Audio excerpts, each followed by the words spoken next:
قرآن مجید فرقان حمید حدیث طیبہ میں نماز پڑھنے کی جو تاکید آئی وہ چند ایک آیہ مبارکہ اور چند ایک حدیث مبارکہ ہم پڑھتے ہیں۔ میرا رب فرماتا ہے وَأَقِیمُوا الصَّلَاةَ وَلَا تَکُونُوا مِنَ الْمُشْرِکِینَ، اللہ فرماتا ہے نماز قائم رکھو اور تم مشرکوں میں سے نہ ہو جاؤ۔ اللہ فرماتا ہے مَا سَلَکَکُمْ فِی سَقَرَ، اللہ فرماتا ہے جنتی جب جنت میں جائیں گے تو وہ جہنمیوں سے پوچھیں گے مَا سَلَکَکُمْ فِی سَقَرَ، تمہیں کس چیز نے دوزخ میں داخل کر دیا؟ قالوا لم نک من المصلین، تو اللہ فرماتا ہے پھر جہنمی یہ کہیں گے کہ ہم نماز پڑھنے والوں میں سے نہ تھے، ہم دنیا میں نماز نہیں پڑھتے تھے، اس وجہ سے ہمیں جہنم میں داخل کیا گیا۔ کہ جو لوگ نماز نہیں پڑھتے پھر ان سے جب پوچھا جائے گا کہ تم کیوں جہنم میں گئے تو وہ کہیں گے ہم دنیا میں نماز نہیں پڑھتے تھے، اس وجہ سے ہم جو ہے وہ جہنم کے مستحق ٹھہرے۔ مسلم شریف کی حدیث مبارکہ ہے، حضرت جابر فرماتے ہیں نبی اکرم صلی اللہ تعالی علیہ وسلم نے ارشاد فرمایا، سخت وعید آئی بے نمازی کے بارے میں، حضور نے فرمایا کسی شخص اور اس کے کفر اور شرک کے درمیان جو ہے وہ صرف نماز کا فرق ہوتا ہے۔ ابو ہریرہ فرماتے ہیں رسول اللہ صلی اللہ تعالی علیہ وسلم نے ارشاد فرمایا کہ بندے سے قیامت کے دن سب سے پہلے نماز کا سوال کیا جائے گا، اگر بندہ اس سوال میں کامیاب ہو گیا تو آگے بھی پھر اس کے لیے کامیابی ہوگی، اگر بندہ یہیں رک گیا تو آگے بھی اس کے لیے کامیابی نہیں ہوگی۔ حضرت عثمان بن ابو العاص فرماتے ہیں رسول اللہ صلی اللہ تعالی علیہ وسلم نے فرمایا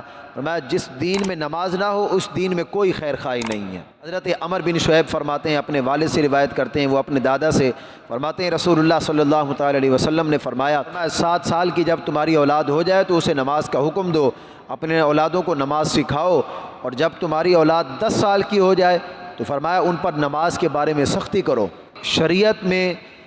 کسی بھی کام کے اندر سختی نہیں ہے،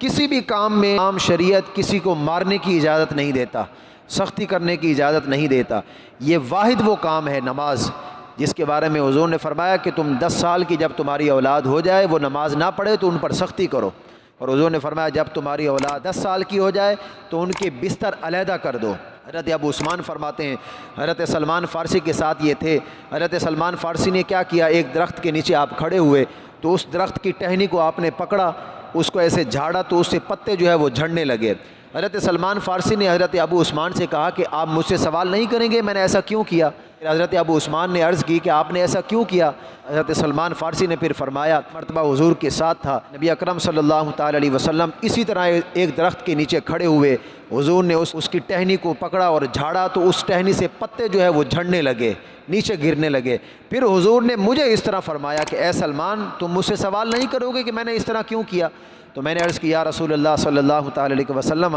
یا رسول اللہ آپ خود ہی ارشاد فرمائیے کہ آپ نے اس طرح کیوں کیا؟ تو رسول اکرم صلی اللہ تعالی علیہ وسلم نے ارشاد فرمایا کہ اے سلمان یاد رکھو کہ جب مسلمان اچھی طرح وضو کرتا ہے، 5 وقت کی نماز پڑھتا ہے تو اس کے گناہ اس طرح جھڑ جاتے ہیں جس طرح اس ٹہنی سے پتے جھڑ رہے ہیں، اس طرح اس کے گناہ جو ہے وہ اس سے دور ہو جاتے ہیں، اس طرح اس کے گناہ معاف ہو جاتے ہیں۔ تو یہ نماز کی کتنی بڑی اہمیت ہے، اس کی کتنی بڑی فضیلت ہے۔ ابو وائل کہتے ہیں حضرت سلمان فارسی نے فرمایا کہ جب بندہ نماز پڑھتا ہے تو اس کے سر کے اوپر اس کے گناہ جو ہے وہ جمع ہو جاتے ہیں، اور جب وہ سجدہ کرتا ہے تو آپ نے فرمایا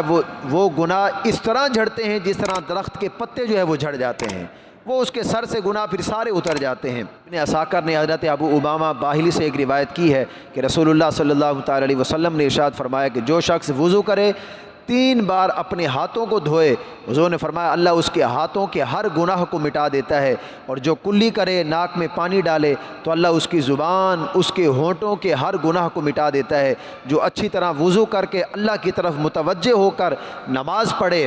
اللہ کی رضا کے لیے تو حضور نے فرمایا وہ گناہوں سے اس طرح پاک و صاف ہو جاتا ہے جس طرح ایک بچہ اپنی ماں کے پیٹ سے گناہوں سے پاک و صاف ہو کر پیدا ہوتا ہے۔ سائنس کے کہنے پر نے ماسک بھی لگا لیے، سینیٹائزر کا بھی استعمال کیا، ہاتھوں کو بھی دھویا۔ ہم نے حضور کی شریعت کو جب نہیں اپنایا تو ہم پر یہ عذاب پھر مسلط ہوئے۔ حضور نے اپنے صحابہ سے سوال کیا کہ اے میرے صحابہ یہ بتاؤ کہ کسی کے گھر کے سامنے ایک نہر ہو اور وہ بندہ دن میں 5 مرتبہ اس نہر کے اندر ڈبکی لگائے، نہائے، تو مجھے بتاؤ اس کے بدن پر کوئی میل باقی رہے گی؟ تو صحابہ نے عرض کی یا رسول اللہ کیسے رہے گی؟ وہ دن میں 5 مرتبہ اس نہر کے اندر نہاتا ہے، ڈبکی لگاتا ہے، تو اس کا جسم تو بالکل میل سے پاک و صاف ہو جائے گا۔ تو حضور نے فرمایا جب تم میں سے کوئی شخص اللہ کی رضا کے لیے 5 وقتہ نماز کی پابندی کرتا ہے تو اس کا بدن اور وہ بھی خود بھی گناہوں سے اسی طرح پاک ہو جاتا ہے کہ جس طرح 5 مرتبہ نہر میں نہانے سے بندے کا بدن میل سے پاک ہو جاتا ہے، اسی طرح وہ بندہ جو دن میں 5 ٹائم کی نماز اللہ کی رضا کے لیے پڑھتا ہے تو وہ گناہوں سے پاک ہو جاتا ہے۔ تو جب ہم نے حضور کی شریعت کو چھوڑا تو یہ سارے عذاب پھر ہم پر آنے تھے۔ حضور نے تو فرمایا 5 وقتہ نماز کی پابندی کرو، ہر بیماری سے پاک ہو جاؤ گے، ہر گناہ تمہارے مٹ جائیں گے۔ تارک نماز کے بارے میں فقہائے اسلام فرماتے ہیں جو شخص نماز کی فرضیت کا انکار نہ کرتا ہو لیکن نماز کا تارک ہو اور کہنے کے باوجود بھی وہ نماز نہ پڑھتا ہو تو اس کے متعلق امام احمد،